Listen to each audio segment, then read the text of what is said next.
All right, so we have Jonna Lawther. She joins us from Edmonton, and she is the Director of Programs and Services with Caregivers Alberta.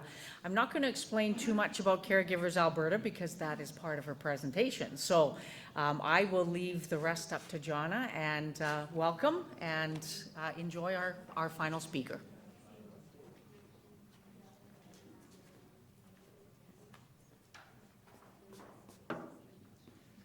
Hello, hi everybody, good afternoon. Thank you for having me.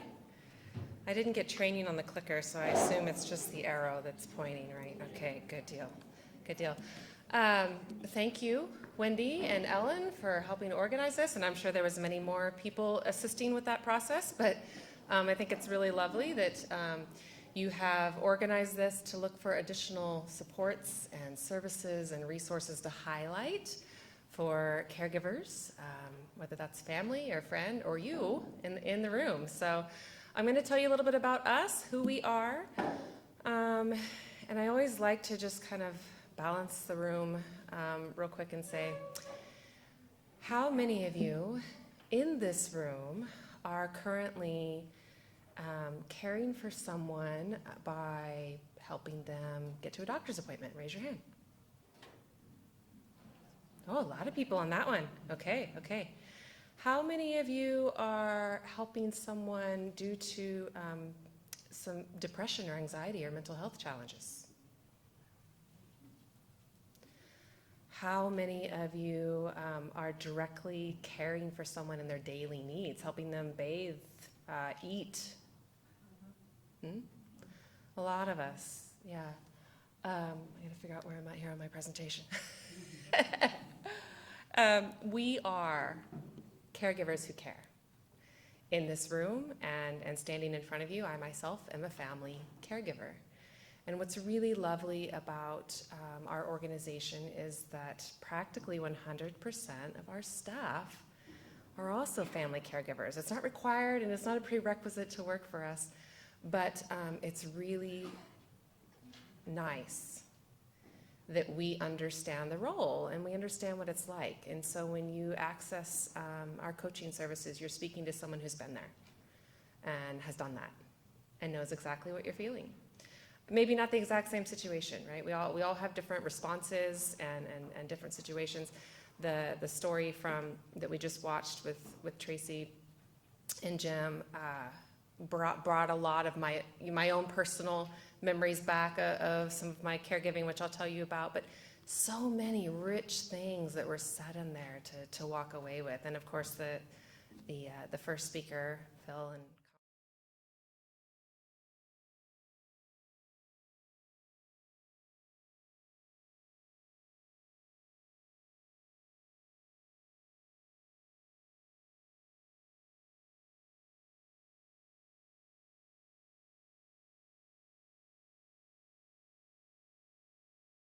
we do.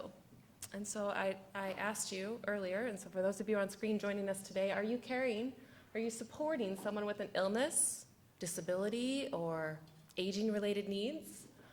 Are you helping someone with mental health challenges, helping someone to appointments or getting groceries? And if so, then you are a caregiver. That's our description of a caregiver. Caregivers are parents of children with disabilities. They are spouses of someone with a disease, an illness, or a disability. They're children, adult children, and young children.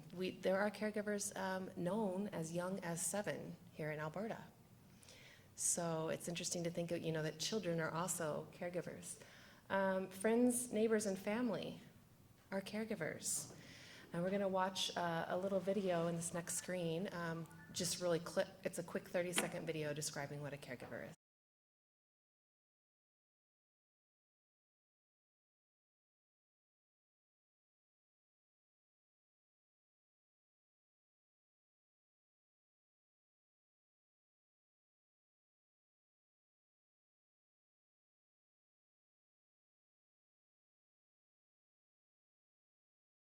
Herjot left work to care for his wife. He gets her dressed, assists with meals, and helps her get around safely. Lately, he has felt tired and isolated. Herjot is a caregiver. Are you? Caregivers Alberta believes that caregivers need care too. Contact us at 1-877-453-5088.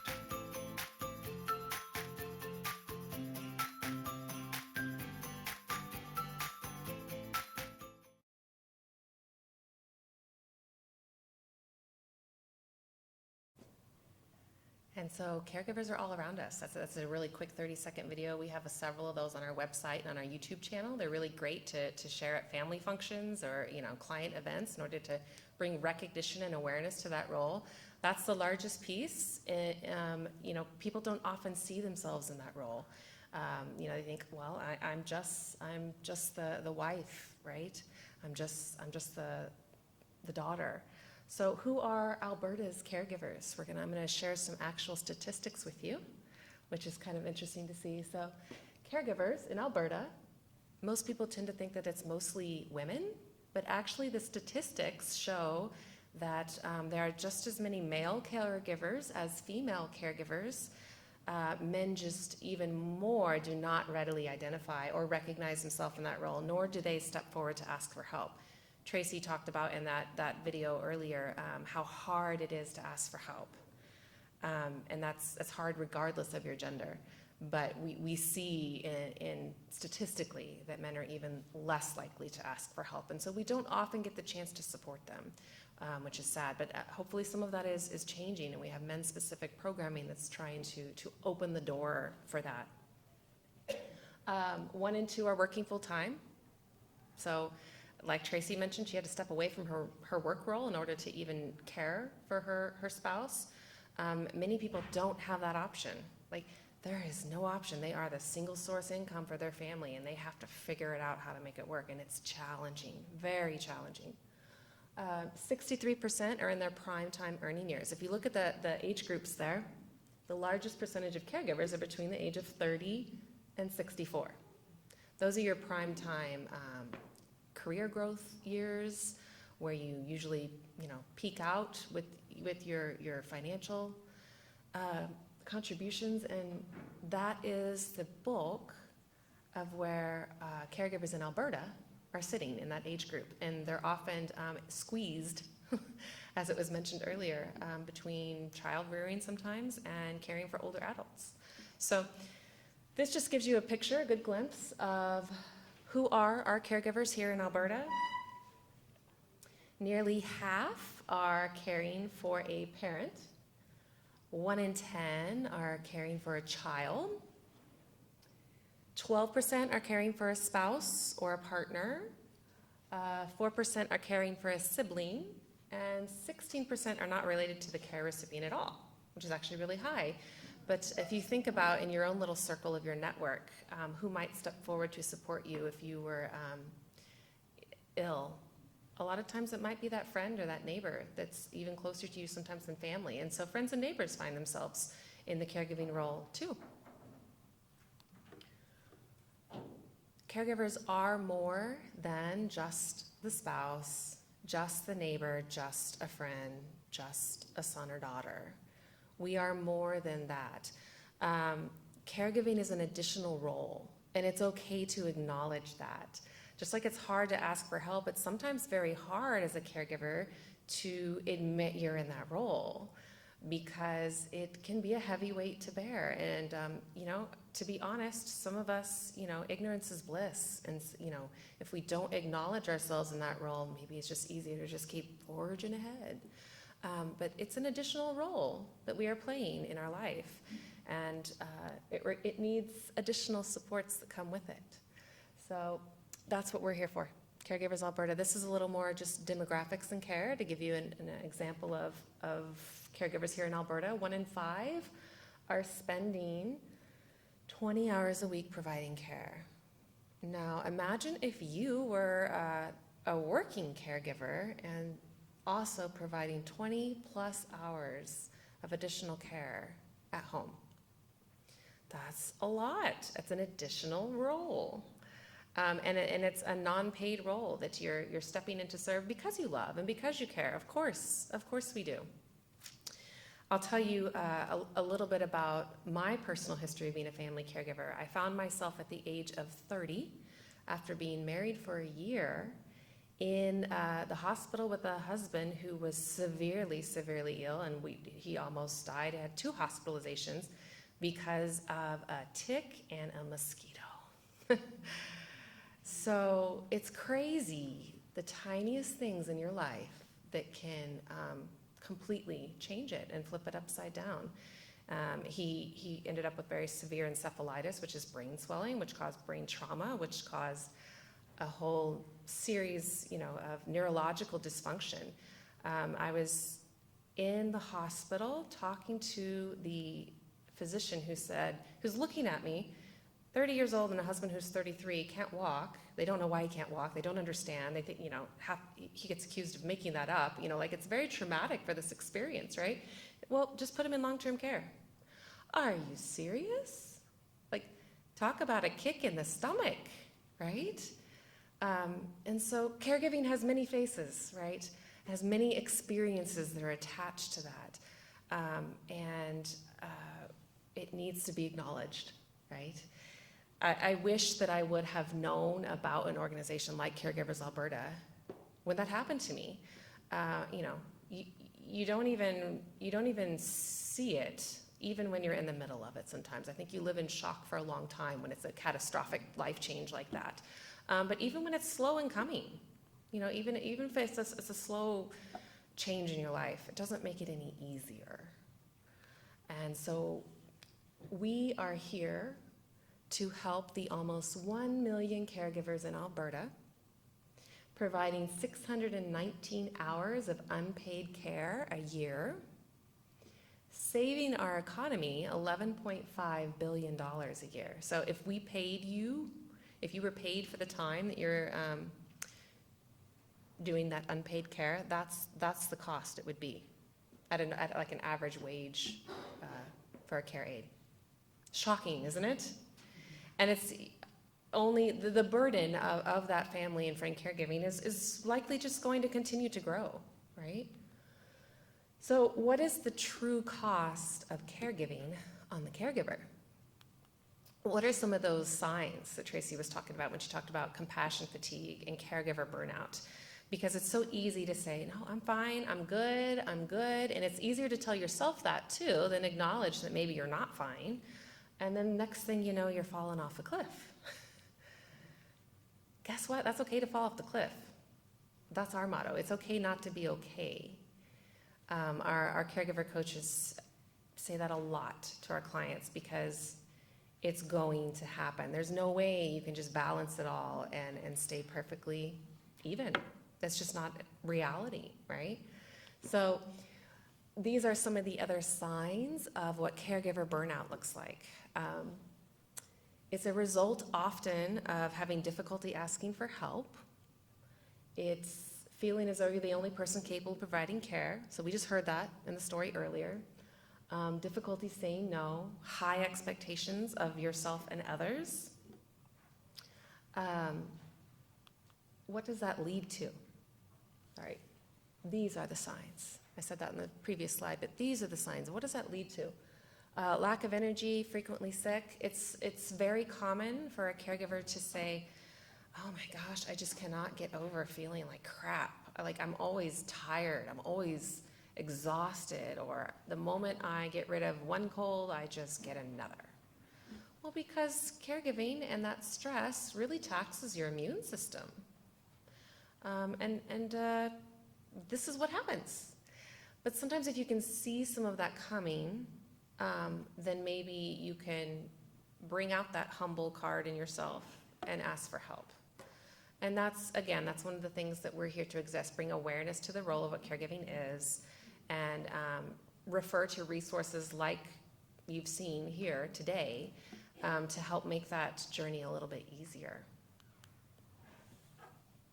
There's a mental health impact. We know that being a caregiver, maybe you're caring for somebody with mental health challenges, but that puts a tax, it stresses your own mental health as well, right? These are some of the actual statistics that caregivers they've verbally said that they feel somewhat or very stressed, 28%. 19% say they feel their physical or emotional health are suffering. 42% feel short-tempered or irritable. That's hard, right? To keep going about that caregiving role if you're feeling really short-tempered and irritable. You got a short fuse. 39% say they feel overwhelmed. And so caregivers are at a very high risk of depression, anxiety, and stress. And we talk about that in our programs. We talk about how to attempt to manage that stress, how to acknowledge anxiety and see the signs of depression, because it's a very high risk population, caregivers are. 1 in 2 caregivers report feeling fatigue. It affects the sleep. It affects the sleep quality, especially if you're in the home caring for someone who is up and down and not resting well themselves, and you're up and down and trying to care for them, right? So it definitely affects the quality and the quantity of sleep. So lack of sleep, extra chores, heavy lifting, stress-related illnesses, and a compromised immune system are some of the physical challenges that caregivers experience. The financial challenges: 51% miss days of paid work. 66% incur extra expenses, so things that aren't covered by, under insurance policies or, under medical health care. 14% have to then reduce hours or step back from work. 85% admit that they have financial hardship or had to defer to their savings or retirement. That's a large number. 18% have care-related expenses that are causing additional financial hardship then on the family. That affects the entire family, right? We recognize, and many of our partners in healthcare recognize this too, that there are systemic challenges that contribute to some of these things that are happening to caregivers. 43% say, well, they need more information and advice. And so that's good for us to hear if we're working in healthcare or some sort of supportive services to community, because I don't think we can ever give too much information or advice. Now, Tracy's example was also really lovely about don't hand somebody a giant binder full of resources, right when they're dealing with some very shocking information, or if you can obviously tell they're exhausted and fatigued and overwhelmed. Well, don't put like 5 things in their hand, right? Maybe just 1 or 2 things at a time, but continuing to share additional resources and support is part of what we strive to do. We really strive to be the hub of knowledge for caregivers, so that they can turn to us and they can pick up the phone and call us and say, this is my challenge, this is where I live, I can't find, I don't know what to do, I don't know where else to turn, and sometimes we happen to know about a resource that they don't know about. And can I tell you how gratifying and exciting that is to be able to share that information with them? It's awesome. So making sure we're aware of resources, like the other organizations in this room, is also an important part of the role that we serve in community. 33% say they want more help from healthcare professionals. We hear often, as I'm sure will not be surprising in this room, well, I need more support at home. I need more home health care. I need more hours. I need more, that's a chronic thing that we hear. And it's a systemic issue. It's a systemic challenge. And we acknowledge that. And so I'll talk about a little bit later. We attempt to do public advocacy and public awareness to bring attention to that and hopefully inform changes to policy. Nearly half of all caregivers say that their relationship with the person they're caring for is improved, or it becomes closer because of that relationship, but often it affects the other relationships in your life. So as a caregiver, you're often spending more time caring for someone. If you're balancing work, then again, you're balancing 2 or 3 different jobs once you figure in the caregiving job. It's a job, it's a role. And so it often decreases your own time to spend with family and friends outside of those two core things you're trying to balance, right? Even if you're not working, it affects the relationships you have in your life. So it's interesting to recognize that and acknowledge that. And again, normalize it. It's okay. It's okay. Let's talk about it, because if we don't acknowledge things like that, there's no chance of bringing the awareness, bringing the recognition, and finding more support. Relationship challenges, one in two end up spending less time with their spouse. 35% say they feel their other relationships with family and friends are strained. And 19% say they feel lonely and isolated. So imagine what those stats looked like even during COVID when the supports dropped. There's some really interesting studies that have come out from some of those feelings during the COVID period with caregivers. So we do a lot of work in partnership with researchers and academic universities and partners like that. And so if you go to our website, we have links to some of that research, which is also really interesting. I don't want to go too far down that path because it can be boring, but if you're interested in that kind of stuff, we do offer the linkages to that. So who's taking care of the caregiver? That's why our organization was founded. We want to support that person who's being the glue that's holding everything together. So our organization was founded by a group of female caregivers who just happened to discover themselves in that role and realized that there was all supports available for the person they were caring for in the healthcare system, and nothing really for them. And that's still the case, today, essentially 20 years later. There's not much supports built into healthcare and that part of the system to support the caregiver. And that's why our organization was founded, because of that very reason. So a lot of people think that when they hear Caregivers Alberta, that we are a healthcare organization or a home care or private care organization, and we're not. We don't support the care recipient. We're supporting you, who's supporting the care recipient. And so what does that look like exactly? We really exist to empower and support caregivers' well-being. And so Tracy mentioned one of the programs that we offer is called Compass for the Caregiver, and it really does focus on this well-being piece, that self-care, because it is imperative that as caregivers we allow ourselves to ask for help and allow us that time and those breaks for self-care, because if we don't, then we aren't able to be there to care for someone who is depending on us, right? So our vision is in Alberta where caregivers are valued, respected, and supported. These are some of the programs and services we offer. First and foremost, what has always been the founding program and service of the organization has been the caregiver support line, a call line. So I mentioned the founders of the organization. They found each other, and they found the value in that conversation and someone else hearing what they were going through that actually understood. And so that was the first thing they offered. They opened up a call line. Just pick up the phone and call us. We will be the listening ear to just listen. Maybe you just need to vent. Maybe you're angry and frustrated and irritable. You're in that statistic there. Great. Sure, lay it out on us. We're not going to take it personal. We know what it's like. We are that listening ear, that understanding ear, and once the venting is over, it's okay. Well, let's see how we can help. Again, maybe we're aware of resources, support that you're not aware of. Maybe we're not, right?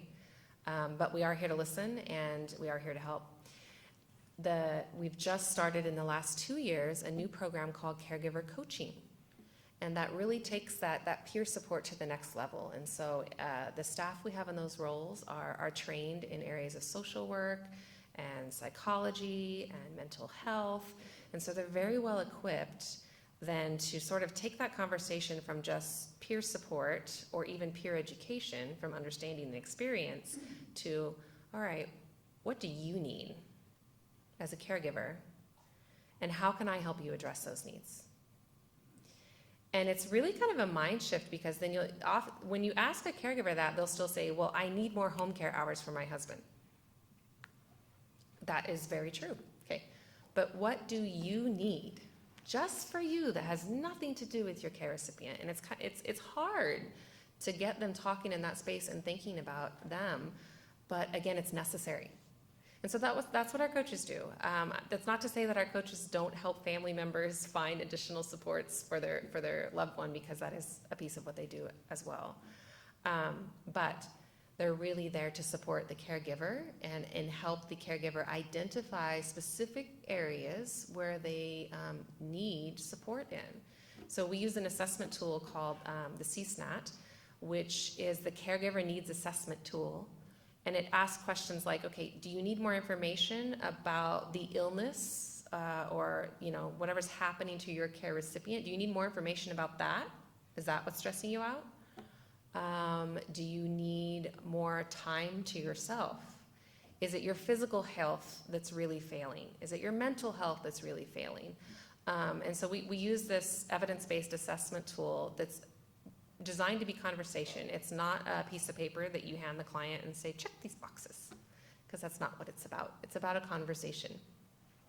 But so our caregiver coaches help the caregivers find and identify those areas where they're struggling in order to see, well, okay, what are the steps we can take to improve that? Maybe not fix it and make it completely better, but improve it just a little bit. And so that's what our caregiver coaching program does. Our compass for the caregiver, I'll show a slide that gives you like a brief overview of that content. We also offer education sessions. We offer caregiver support communities. And again, we're involved in policy and advocacy. We sit on many different advisory panels and leadership tables to make sure that the voice of caregivers is always present in the other work that's being done. So this is sort of just obviously some bullet points of what happens in a coaching session. Our coaching sessions are free. They do not cost. We also make it very clear that our coaching sessions are not therapy. It's not counseling, but it's coaching. It's again, help you identify where are the areas of challenge and what do you need to make a small step in the right direction, right? So our caregiver coaching is done just through phone and Zoom at this point.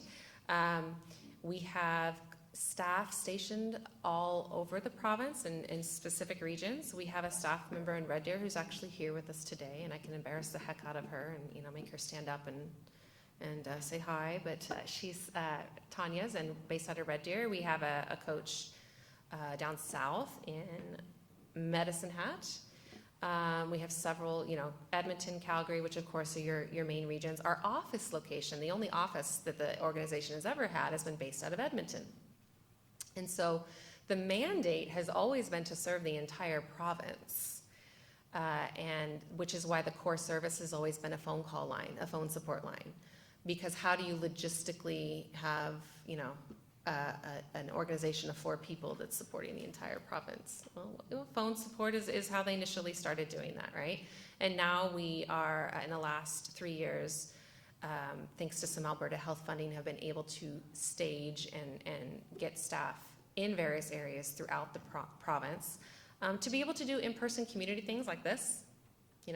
Maybe we can't offer in-person coaching sessions to every single client, but if someone wants that and requests that, like if we have staff in your area, we try and make that work, right? So we've also found, I say that COVID was a little bit of a blessing in disguise for organizations like us that mainly have support services through phone or conversation type support versus an actual physical support. Pre-COVID, people really weren't keen on the idea of accessing services through video chat, right? If you were going to attend a program, it had to be in person. Well, then COVID happened, and suddenly all of us had to learn how to live in a virtual world and attend programs in a virtual environment. Well, we have found that has been a blessing in disguise for our reach, because more caregivers were willing to try and attend a Compass for the Caregiver online. More people were willing to tune in to a lunch and learn or an education session that was virtual and not in person. And what does that mean? That means rather than serving 4 people in an Edmonton office location, we're serving 25 people all across the province.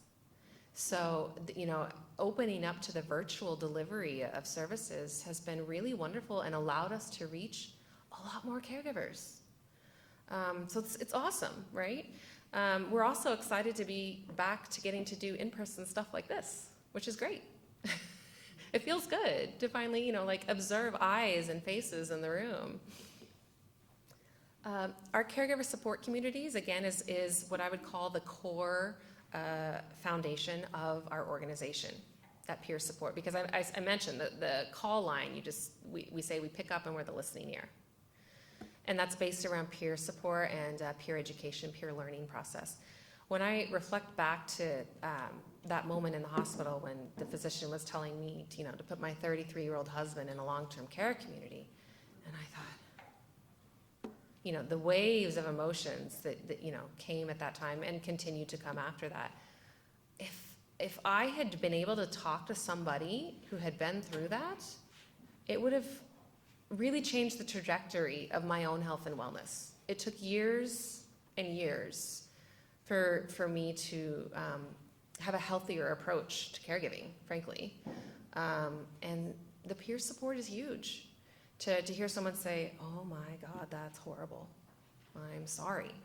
Not, "Oh, well, I wish I could help." That's true. Like all of these things are true, but to actually sit and speak to someone who knows what it's like to feel that emotion is crucial.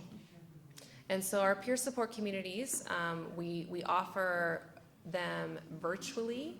We offer them 3 times a week, and it changes depending on the season. Like, sometimes interest in programs and services wanes, and so then we might only have 1 caregiver support community available during that period.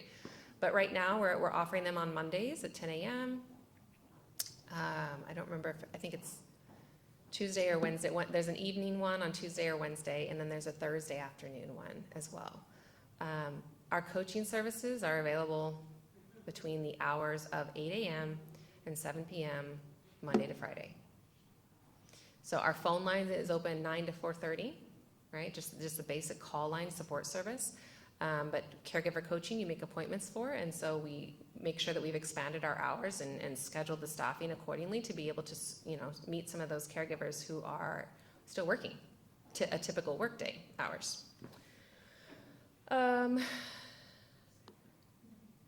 What's this one? Oh, education sessions.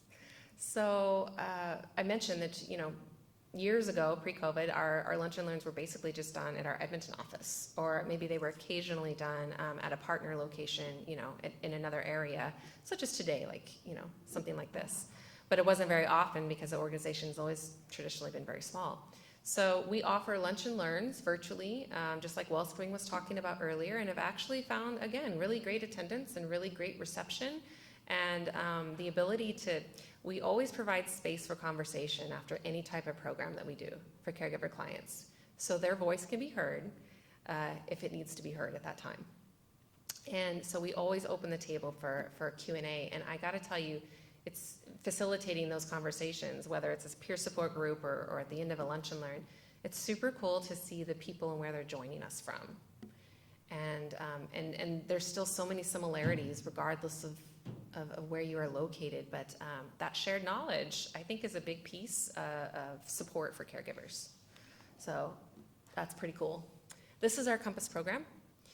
It is a registered program. It's a course. It's a workshop. It has a curriculum attached to it. It's been delivered for the last almost 15 years now. So it's been around for a long time. That doesn't mean it hasn't gone through its own updates and edits. We try to make the content still very relevant to today, but this is what it's about. It's about recognizing the role of a caregiver. Who are you outside of the caregiving role? And so those of you who raised your hand earlier and said, I'm a caregiver, think, I'm not gonna make anybody talk, but think for a moment, who are you outside of that role? What are some of your personal strengths and or personal weaknesses? Because when we're in the valley, it is an opportunity to grow, as Phil said. Who are you? And that's where we start with Compass. Yes, you're a caregiver. I'm validating that role with you. I see it. It sucks sometimes. But who are you outside of that role? Because we can't step into managing the stress, balancing the change in relationships, or navigating for the journey ahead if we don't see our own strengths and weaknesses in that process too, so that we know where to ask for support and we know where to pull out our muscle where we can, where we've got it. And so that's what the Compass program is all about. It is a 4-week program. Well, I'm sorry. It's a 4-module program. We have partners in this program who deliver it, in smaller chunks at a support group for 8 or 10 weeks. We have many partners in this program across the province. And if you are a partner in that program, you're free to deliver the content, again, at the pace that works for your community members that you're serving it to, right? But it is a partnered and licensed program. It's content that we own. And again, it's been around for a long time. Wendy and Ellen are both very familiar with that program, and some of you else in the room probably are as well. So this is some of the responses that we hear from people who attend Compass, which is cool to say, to acknowledge and say, well, I felt heard. I learned something new. Having someone to help was the difference in crashing and coping. It can make the difference in not falling off that cliff, or can make the difference because you have fallen off the cliff. So what can you do for caregivers? Those of you in this room who are maybe not a direct, what we would say primary caregiver, maybe you're in a support role of someone who is a caregiver. Maybe you're working for an organization that is supporting caregivers. These are some of the things that you can do to help ease their stress and help make it just a little bit easier on the journey, right? Acknowledge them as part of the care team. There's a huge education push right now through one of our partners with the University of Alberta to do caregiver-centered care in healthcare professions and other in community-based services just like ourselves too. Like, what does caregiver-centered care look like? We've heard the term centered care for a long time, patient-centered care, but what does caregiver-centered care mean? How do we work with the caregiver and integrate them into the care team? How do we address their experience? How do we help them recognize their stress? How do we provide referrals to programs and resources? That means we gotta, know them first. And if you don't know them, know where to say, I don't know what you would do, but you know what? Here, I think maybe if you talk to this person, they might know.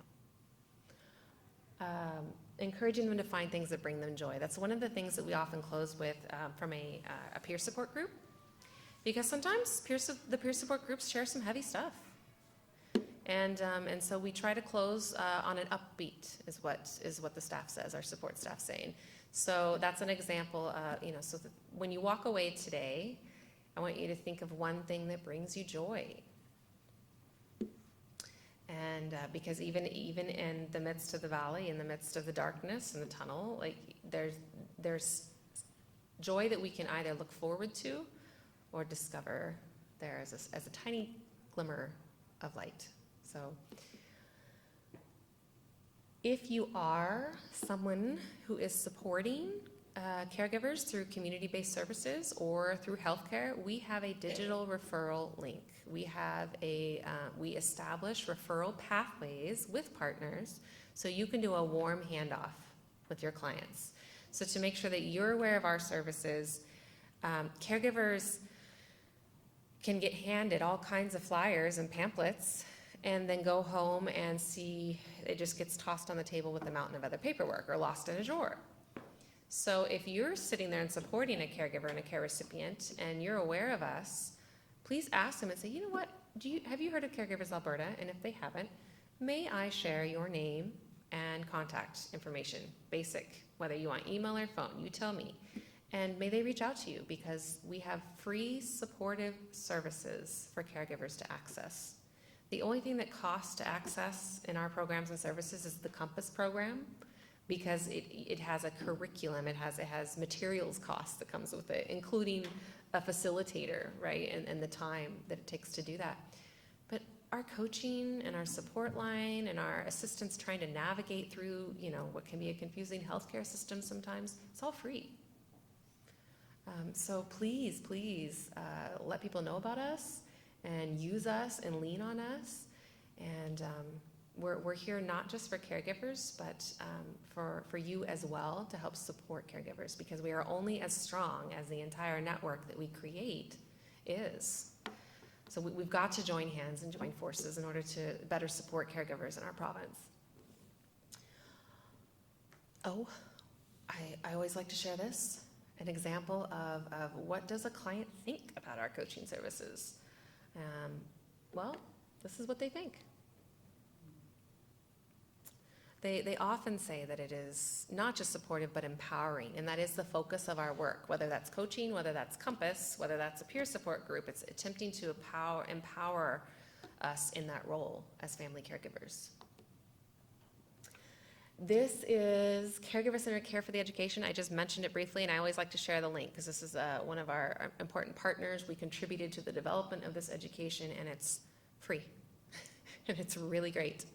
It's self-paced e-learning, so it's not for everybody. But again, it's a really, really wonderful resource if you work in the space of healthcare on how to integrate a caregiver-centered approach and keeping them in the discussion as well. So this is our contact info. That's who we are. I always like to close with the opportunity to take questions, and please feel free to share questions. And if you're online and you have a way to submit questions, I don't.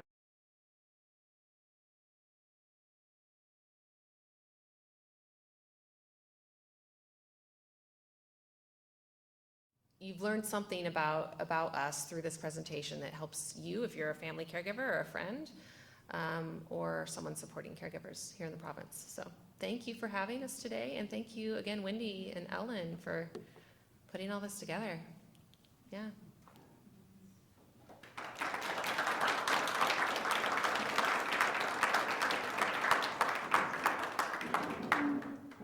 Yeah.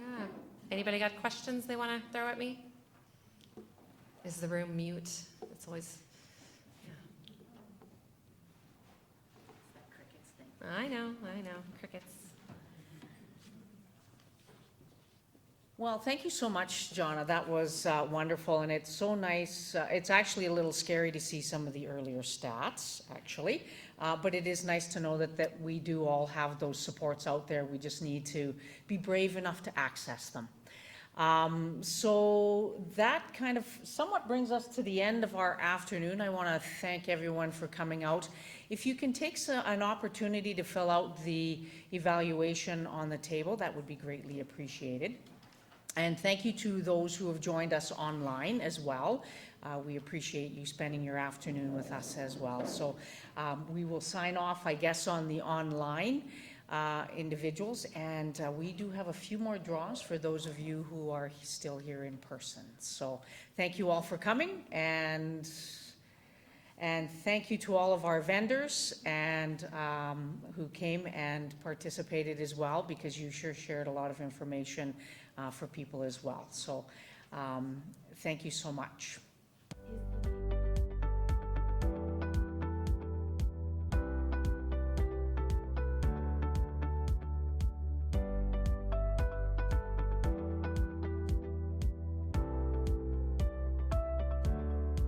Website, and we do tend to keep our information there. It'll be under Innisfil as the location. Do you want these left on the table? Yeah, you can leave the evaluations on the table.